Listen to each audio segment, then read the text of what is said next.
Welcome to The Explainer. Today, we're jumping into a story about a single business decision that pretty much split the world in two.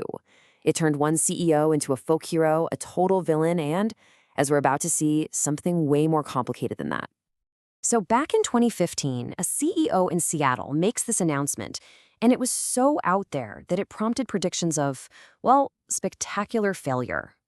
And as you can see from this little gem of a quote, the late Rush Limbaugh wasn't just predicting a stumble. He was kind of hoping for an MBA case study in doom. And this was the number that started it all. $70,000. Now, this wasn't the company's profit. It wasn't the CEO's bonus. Nope. It was the new minimum salary for every single employee, from the person answering the phones to the top software developer. So yeah, let's get into the story of Dan Price, his company Gravity Payments, and this one idea that was so simple, it was either completely brilliant or just totally reckless. The backstory here is actually pretty interesting. Price was apparently inspired by a Princeton study that said, basically, happiness goes up with your income, but it kind of levels off around 75 grand a year. So his idea was, well, why not just get everyone to that happiness number?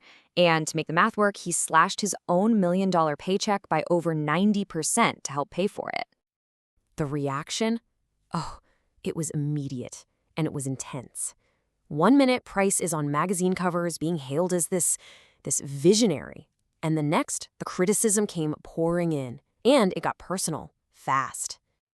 And this slide just perfectly lays out the two-front war Price suddenly found himself in. On the outside, he's a political punching bag. But inside his own company, things got complicated. Two of his most valuable employees just up and quit. They felt like it was a total slap in the face. You're doubling the pay of some junior person, and my salary barely moves? And, just to top it all off, his own brother sued him. This really gets at a classic idea in workplace psychology called equity theory. It basically says our motivation isn't just about the number on our paycheck. It's about whether that paycheck feels fair compared to the effort we put in, and especially compared to what others are getting. For some of the senior folks at Gravity, this new system just completely shattered that balance. They felt it rewarded inexperience and created a system that just wasn't fair. Okay, so you've got critics predicting a total collapse, you've got your own team starting to crack. The company must have imploded, right? I mean, the MBA case study was basically writing itself. Well, about that. So much for that case study and failure, huh? In the 6 years after the big announcement, Gravity Payments didn't just survive, it exploded. Revenue? Tripled. The number of employees grew by 70%. Their customer base doubled.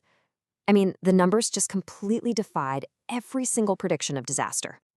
And get this, employee turnover, the rate at which people quit, was cut in half. While other companies were scrambling to keep their talent, Price had built this fiercely loyal team that, well, just wasn't going anywhere. And beyond all the corporate spreadsheets, the human impact was wow.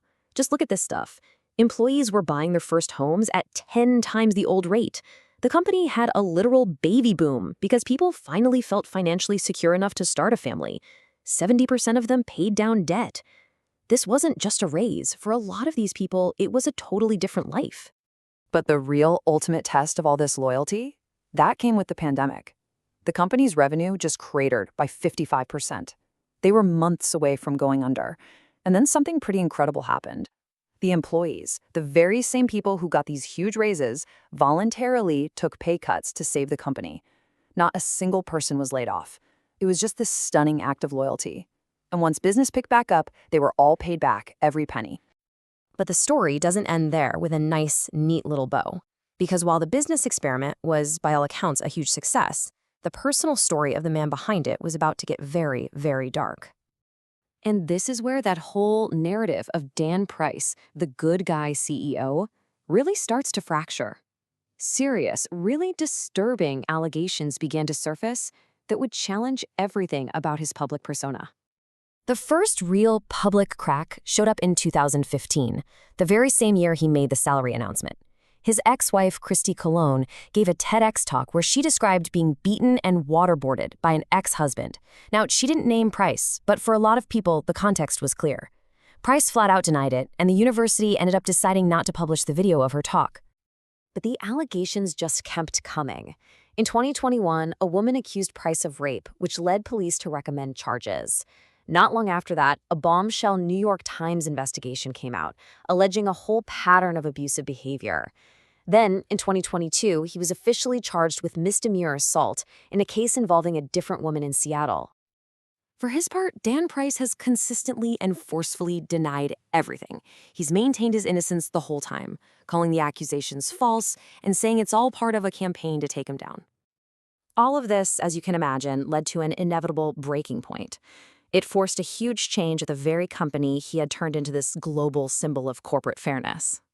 So, in August 2022, Price stepped down as CEO, saying that he himself had become a distraction. About a year later, those misdemeanor assault charges were dismissed. And then, in May of 2024, he announced he was back at the company he founded, this time as an advisor. Which leaves us right here with this incredibly complicated legacy. I mean, on one side, you have a business model that by every public metric we have worked wonders. But it's a model that is now forever tied to a founder facing some of the most serious allegations you can imagine. So the real question is this: can a good idea ever truly be separated from a flawed creator? That's definitely something worth thinking about.